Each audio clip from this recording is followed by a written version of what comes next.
Operation Sindoor വിഷയത്തിൽ രാഹുൽ ഗാന്ധി നടത്തിയ പ്രസ്താവനയ്ക്കെതിരെ RSP സംസ്ഥാന കമ്മിറ്റി അംഗം സി കൃഷ്ണചന്ദ്രൻ രംഗത്ത്.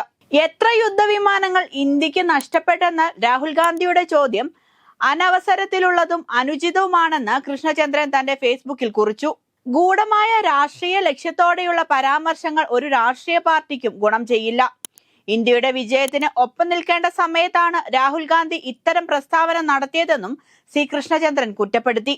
RSP UDFന്റെ ഘടകകക്ഷി ആയിരിക്കുമ്പോഴാണ് സംസ്ഥാന കമ്മിറ്റി അംഗം രാഹുൽ ഗാന്ധിക്കെതിരെ പരസ്യമായി രംഗത്ത് വരുന്നത്. കൃഷ്ണചന്ദ്രന്റെ ഫേസ്ബുക്ക് പോസ്റ്റിന്റെ പൂർണ്ണരൂപം: പഹൽഗാം ഭീകരാക്രമണത്തിന് ഇന്ത്യ നൽകിയ മറുപടി. ഏതൊരു ഭാരതീയനും രാഷ്ട്രീയത്തിനതീതമായി ആത്മാർത്ഥമായി ആഗ്രഹിച്ച തിരിച്ചടി. നമ്മുടെ രാജ്യത്തിന്റെ അഭിമാനം വാനോളം ഉയർത്തിയ മിലിറ്ററി ഓപ്പറേഷൻ. ലോകത്തെ ഒന്നടങ്കം ഞെട്ടിച്ച വ്യക്തമായ ആസൂത്രണം. സമാനതകളില്ലാത്ത സൈനിക പ്രഹരശേഷി. ലക്ഷ്യസ്ഥാനങ്ങളെ ഛിന്നഭിന്നമാക്കിയ അതിസൂക്ഷ്മത. സ്വന്തം പ്രദേശങ്ങളെ സംരക്ഷിച്ച അതീവ ജാഗ്രത. ശേഷം ലോകത്തെ അറിയിച്ച സുതാര്യത. അന്താരാഷ്ട്ര മാധ്യമങ്ങൾ ഇന്ത്യയുടെ വാദങ്ങളെ സാക്ഷ്യപ്പെടുത്തി പുറത്തുവിട്ട തെളിവുകൾ എന്നിവ നമുക്ക് അഭിമാന മുഹൂർത്തങ്ങൾ തന്നെയാണ്.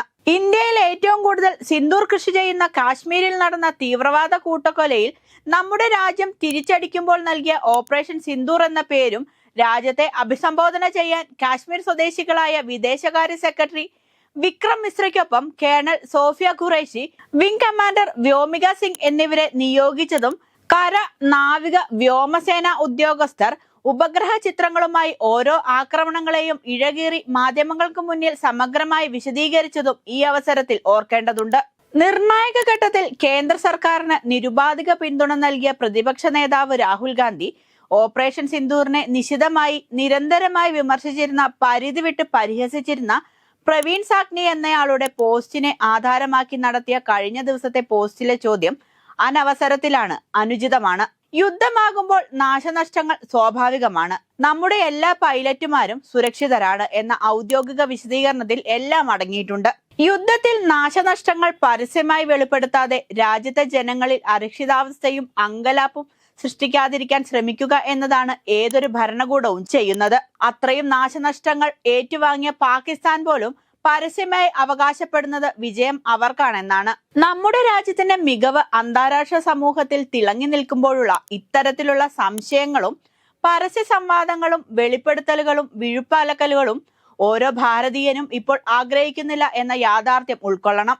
ഗൂഢരാഷ്ട്രീയ ലക്ഷ്യത്തോടെയുള്ള പരാമർശങ്ങൾ ഓരോ രാഷ്ട്രീയ കക്ഷിക്കും ഗുണം ചെയ്യില്ല.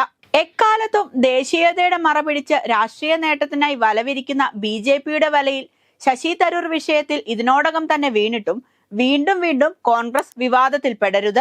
രാജ്യത്തിന്റെ പ്രധാനമന്ത്രിയെക്കാളും വിദേശകാര്യ പ്രതിരോധ മന്ത്രിമാരെക്കാളും സുവ്യക്തമായി ലോകത്തിന്റെ മുന്നിൽ ഓപ്പറേഷൻ സിന്ദൂറിന്റെ ആവശ്യകതയും പാകിസ്ഥാന്റെ തീവ്രവാദ പ്രീണനവും വിശദീകരിച്ച ശശി തരൂരിനെ കാര്യങ്ങൾ സംസാരിച്ച് കൂടെ നിർത്തി നേട്ടം കൊയ്യുന്നതിന് പകരം വേറൊരു ലേബൽ നൽകി അകറ്റി നിർത്തുകയല്ല വേണ്ടത്.